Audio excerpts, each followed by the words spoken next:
Which colour are you following?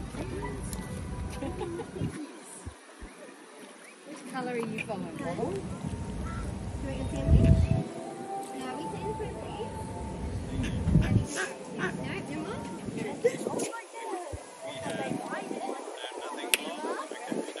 Alright, we're going to get ready to go then. Yeah, that's what I was trying to get.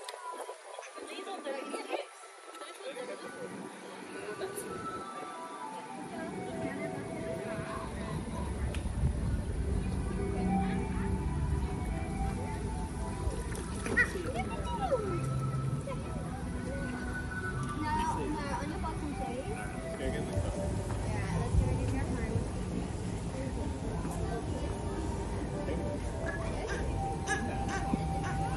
ready to go home.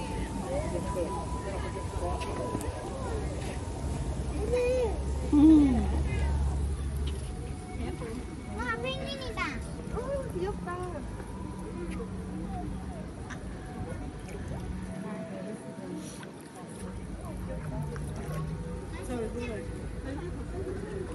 Village just moved to Sussex. Yeah, 5 minutes ago. No, Mum wants to give me his pregnant. So I'm partying. We're out partying, mate. Instead of junk.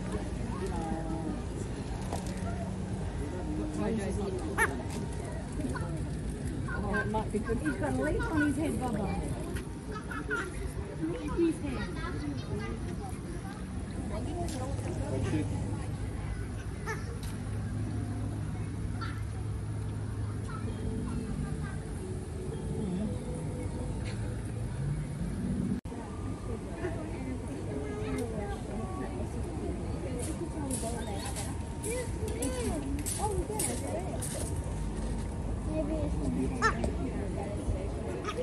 Good morning, everyone. We're having a good morning so far?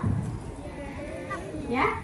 Welcome to SeaWorld. My name is Brianna. I am one of the animal care team members here at SeaWorld. We are part of the marine sciences here, where we are marine animal trainers here. So Christy will come out in a moment and you'll get to meet her, and she'll be feeding our little blue penguins this morning. So if they don't come up for a feed, please excuse them because this is their second feed of the day. So we start bright and early here at SeaWorld and we get here at 6 o'clock. So these guys get a very early feed and a very early clean out as well. So if they're not particularly hungry, please excuse them, but I can make sure to you guys that there will be some very hungry penguins today, because we are right in the middle of our molting season. So our little penguins are trying to stock up on lots of body fat to make sure they've got lots of energy ready to start their molt.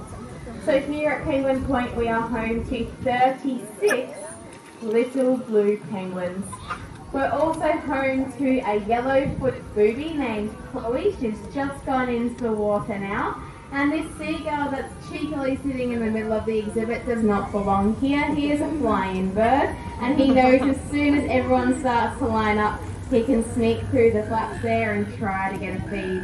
Now, we don't purposely feed him, but if he does sneak a fish, then that's his score for the day. But here we have 36 little blue penguins, and we have Chloe, our yellow-footed booby. Now, I will talk about Chloe first because she does stand out like a sore thumb, and she looks like she's ready to go for some food. So Chloe here is actually part of our rescued crew. So Christy and I are part of the animal care team. What that means is that, one, we look after our little blue penguins, very fortunate enough to do that. But we are very spread across the park as well. So we work with our little blue penguins, we work with our seals across at Seal Harbour, and we also work with the pelicans at the front of the park as well.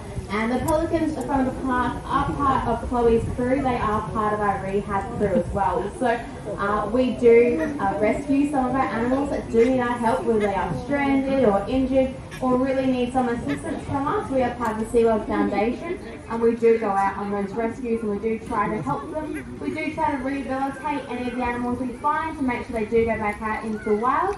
But unfortunately there are some animals with certain circumstances which mean they can't go back out into the wild, just like Chloe. So as you can see, Chloe is showing you her not so good side at the moment. So So when she does flap her wings out, you will be able to see she has one amputated wing, and that's the wing that she's showing you at the moment. So she'll make her way over. I was just holding her food there as well. So she has separate food from our little penguin, so they don't overindulge and they don't leave her out. So Chloe has her own section of food. She's very confident this morning, which is beautiful. But Chloe was one of our fishing line entanglement victims. So a lot of the animals that we do find are entangled in a lot of our waste. I actually went out to a pelican rescue a couple of weeks ago to find multiple birds actually caught up in the fishing line. So it does happen pretty much every day, and it is about 90% of the rescues that we do go out for. So Chloe unfortunately had to have her wing amputated because it was around her wing so tightly. There was no way else to save her wing. So she now lives here in human care because she only has one viable wing. Now, to be able to release her, she needs to have two. She needs to have two to be able to fly, to get away from predators, to be able to find her own food, and then if she was lucky enough to find a mate and have some young of her own, she would be able to teach them how to fly either. So Chloe is home here to SeaWorld, and she's been here for quite so many years. So has anyone remembered seeing Chloe before? If not, that's okay. There are quite a few faces out here today. No? How old do you reckon she is?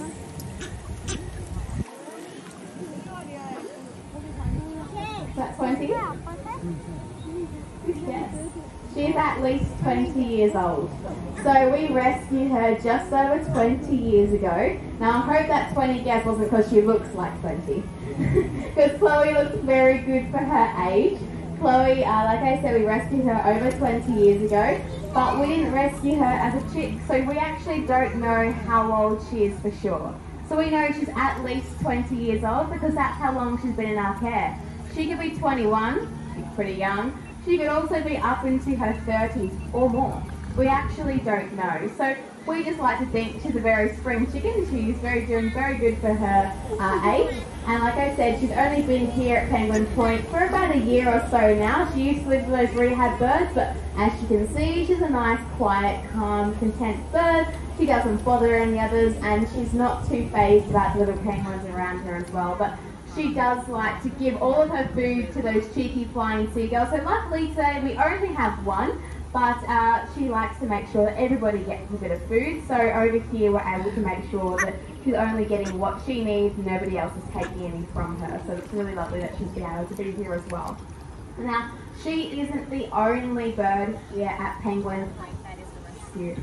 So obviously not our cheeky flying seagull, but we actually have 3 rescue penguins here at Penguin Point as well. So if you were listening to our audio before, he would have said there's 1, but we do have 3. So we actually have 3 rescued boy penguins. One of them is coming up to the tray at the moment. So you'll notice that all of our penguins have tags on their flippers. That helps us identify all of our penguins. It tells us how old they are, and it also tells us if they're a male or a female. Now, Bailey here coming up to the tray, he is one of our rescue penguins. He actually has an injury to his left eye. And Bailey, when he was rescued, he was a stranded penguin down in South Australia, just like Jacques and Victor. They also have an orange band on their right-hand side. They might be in the water at the moment. If you do spot them, point them out. But we do have 3 boys, all with the orange band on their right-hand side. Now, the colour of their bands tells us how old they are. It tells us what year they were born. And the placement of those tags tells us whether they're a male or a female. So obviously if they're on the right-hand side like Bailey, they are a male. If they're on the left-hand side, they are a female. If they do have 2 tags, they're actually part of the year that had multiple chicks born, which meant that we needed further identification for them. So for you guys, unless you ask us, you won't actually know which side is their dominant colour and whether they are a male or a female, but majority of them do have just 1 tag on their left or their right. Now, like I said, for Chloe, we don't know how old she is specifically. Same thing for our little penguins when they were rescued. So Jacques, Victor and Bailey have the colour orange to say they were rescued because we actually don't know how old they are as well. But for the rest of them, we do know how old they are. Our youngest in the water at the moment is just over 2 months old. and our eldest is coming into 18 in February. So we do have quite a big range of ages here at Penguin Point, but you wouldn't realise that the 2-month-olds are actually in here. They are swimming along just as beautifully as our adults. And can anyone take a guess as to how long it takes for a penguin chick to come out of an egg looking like a day-old chick to looking like an adult penguin? More than 4 weeks? More than 6 weeks? 10 weeks? 10 weeks, a little bit less. 7? 7, we've got in between. It's actually 8 weeks old. So you are seeing a few of our little blue penguins out in the water at the moment. I did just see one of them swimming on through, so let me point her out again. Just underneath, popping her head up there, we have Regina. Regina has a orange and a blue band. Her twin sister also has a blue band on her left-hand side, and she also has another colour on her as well. So if you could point her out and what colour her other band is, she actually has a yellow band. So Regina and Gretchen are our newest chicks. They are both 2 months old, and they are our youngest chicks for 2022. Now, it doesn't just stop there at the excitement for this year. They are part of our newest chicks for 2022, but they weren't our first. Our first is actually Franklin. If I do find him, I'll point him out. He does like to have a little bit of a wander back into our training area as well, or into our garden. So if I don't find him in the water, that's probably where he is.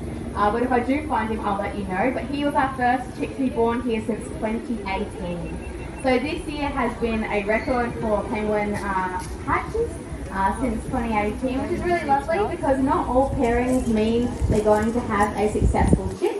Not all pairings are going to be viable, and the eggs might not make it out until the end of term. So it's really nice to be able to have 3 this year, which is really cool. Now, like I said, they are varying ages, and those tags do help us to ID them, but we actually need to know all 56 penguins off by heart, and that's because we don't always have tags on them. So you might be able to find a few of them that don't have tags. So we do have a few penguins going into their molt. So one of them at the moment is Han. Now, I did see him in the water before, but what I will point out, because she's very obvious that she's in molt, is Zulu, and she's just coming up to the stairs at the moment. You'll think that she is an obese penguin, but I promise you she's not. Yeah. So Zulu here is just under 1.9 kilos. A normal weight for a penguin without going in molt is about 1 kilo. So she is almost doubled in body weight to be able to process all of those feathers coming off her body. So when they do molt all their feathers off, it's actually called a catastrophic molt. And that's literally because it's catastrophic. So they have 10,000 feathers on their body at one given time. When they go for their molt, they have to get rid of those 10,000 and they have to grow 10,000 more within 2 weeks. So it's a lot that these penguins have to go through. Now you can see that Christy is feeding our little penguins. What is she feeding? Fish. Fish. Fish live in the ocean? Fish live in the ocean. And so these guys, they're eating and hunting in the ocean. If you find any of our penguins in the wild actually standing on land and catching fish midair, there is something wrong with the ecosystem, because they should be diving and catching their fish in the water. So for us to actually feed our penguins on land is a trained behaviour. For them to be able to come on land and eat from us is trained, and we take that to the best of our ability to actually get them to come out and to participate in their own healthcare. So for Zulu that came out, even though she was just eating here next to Christy, it meant that Christy was able to check all over her feathers. Now she's doing that for every single penguin. She's making sure that how they walk is normal, how they're eating is normal as well. She can see inside their mouth, she can have a look at their eyes in close detail, but especially through their molting season, she's having a look at all those feathers. Maybe they're not coming off properly, maybe they're coming off beautifully, having a look at the colour of them as well, and how they're processing through their molt. So it's really important that we're able to have a look at all of our penguins on land, and that's why we train them to feed on land as well. Now you'll notice that Chrissy is feeding in the water as well, and that's because some of our penguins don't actually like to come out on land. Because it is a trained behaviour, they're not super set on that behaviour yet, so they do like to eat in the water, but we also give them a chance, like a halfway point, to eat as well. So we actually feed them here at the stairs. which is halfway between our water and our land. If they're coming over just below the stairs there, like that, we can feed them there. If they're placing any feet or flippers or anything on those stairs, we're feeding them to reinforce that. And then as they come on up onto land, we're heavily reinforcing behaviour as well. And these behaviours are also able to keep us on track of their weight and their feet health as well. We use a device called a podoscope, which is like a big bridge for our little penguins. It's made of perfect plastic, so it's nice and clear and we're able to see underneath the penguin's feet. So we ask our penguins to walk over top of this bridge and there's a flat surface on top. We get them to actually stay on top of that flat surface, and underneath there will either be a mirror or a camera underneath, and we actually have a look underneath their feet without picking up each and every one of our penguins. Now we also weigh all of our penguins this morning, so 6 a.m. bright this morning I was weighing 36 little penguins. I wasn't telling them how much they weighed, but I was definitely writing down all of their weights, and that helps us to know if they are going into molt, how their body is fluctuating throughout the year, if they are ready to lay any eggs, and their general health and well-being as well. So it's really important we're able to train our penguins as well as all of our other animals here at SeaWorld. Now on land especially, you'll be able to see Christy is feeding our penguins a very particular way. Now that's not Christy being very particular about how she feeds, it's actually how we are supposed to feed our little penguins. So you'll notice that she's not playing the fish around, she's actually holding it quite still. She's also not holding it down towards the tail or too far towards the head. I know, very particular, but she's holding it nice and still and in a really good placement for our penguins to be able to pick up from her hands. Now she's also doing it with the head of the fish facing towards the penguin and not the tail. Now that's because our fish are streamlined, so when they're in the water, our penguins are eating them head first. If they were to eat, these guys are eating a bait fish at the moment, which is like a sardine, so it's not as harmful to them if they were to eat it backwards. But if you think about a yellowtail or a whiting or even a bottle skipper, even just the way that they eat those as well, it can get all tangled up in all spines and scales and all inside their throat. Sorry, words are still coming to you right now. They can all flare up inside of their throat and then they can actually hurt the penguins or any of our other animals like seals or dolphins. So we always offer them the head first. Now in the water they can do as they please, and like I said, these are a bait fish, so they're not as spiny as all of our other bigger fish, but we always use that in practice, as we do give these guys lots of variety in their fish as well. So we do offer them whiting, we do offer them white bait and bottle skip as well, so we like to make sure they are getting variety in all of their fish every day. Now as well as those tags, Christy is also able to know all 36 penguins on their behaviour and on their physical traits as well. So it's a really big effort to be able to feed all of our little penguins and know all 36 off by heart. So can we give Christy a big round of applause, guys, because she's doing really well. Even though they're not all racing up in front of her, she's had a very easier session this morning, but I can tell you when all 36 penguins all come rushing up to the tray, you need to know which one's which to make sure you're feeding them the exact amount. She needs to write down how many fish all of our little penguins are having, making sure they're only getting one daily multivitamin and writing that down as well. If she's weighing them, she needs to write that down as well, or checking on their feet.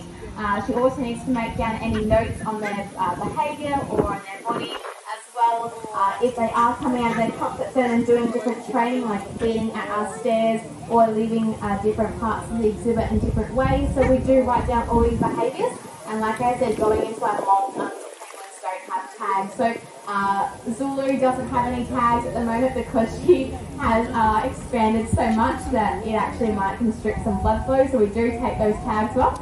You can see just why she would actually be on land keeping herself nice and safe, because she is very buoyant, and you can see that she's trying really hard to swim, and that's because she is quite heavy and doesn't have a lot of waterproofing at the moment as well. So individuals also like Periwinkle don't have tags, and Franklin, our youngest, that doesn't have a tag as well. We also have Peg, she was over here before, that doesn't have a tag, so she also needs to know all of our penguins without their tags as well, which is a really big effort to be able to know all of our little penguins as well. So they are all individual, just as every single baked bean in a can. So these guys are all individual to us, and we know them off by heart. So at the end, if you do have any questions about any of our little penguins, feel free to ask. We know all of our little penguins. But I will leave it here, guys, and I will leave you with a really fun fact of the day. Now, our little penguins are only 1 kilo in weight. They actually eat 1/4 of their body weight in fish every single day. Now, that might not seem like a whole lot, but if you think about it, apart from Zulu, everybody is eating about 250 grams of fish per day. Now, you can get about 250 grams of ham at the deli, and it really doesn't seem like a whole lot, but our little penguins put that away really fast, and it means they're able to do that, so they're able to have lots of energy. Now, they are spread around quite large at the moment, but for them to be in the water, they are in threat of being hunted by sharks or seals.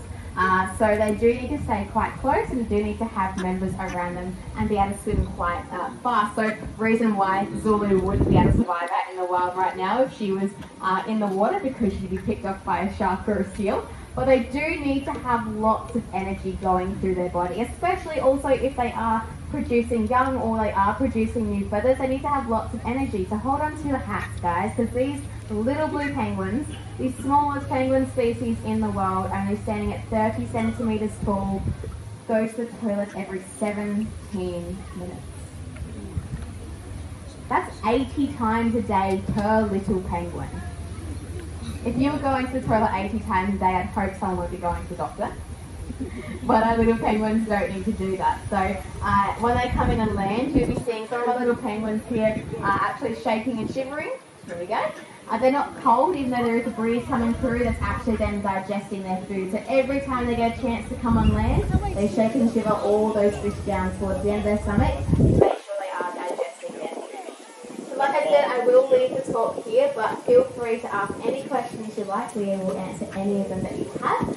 But I know that there is plenty of presentations that you'd like to go and see. One of them, I'm sure, is the dolphins. Yeah, so if you wanted to go and see our dolphins, just follow the crowd now. The stadium has opened their gates. You have plenty of time to go and find a great seat in the stadium. So if you do want to go and watch that, just follow the crowd. Otherwise, for myself, our little blue penguins, and Chrissy, thank you so much for joining us here at Penguin Point, guys.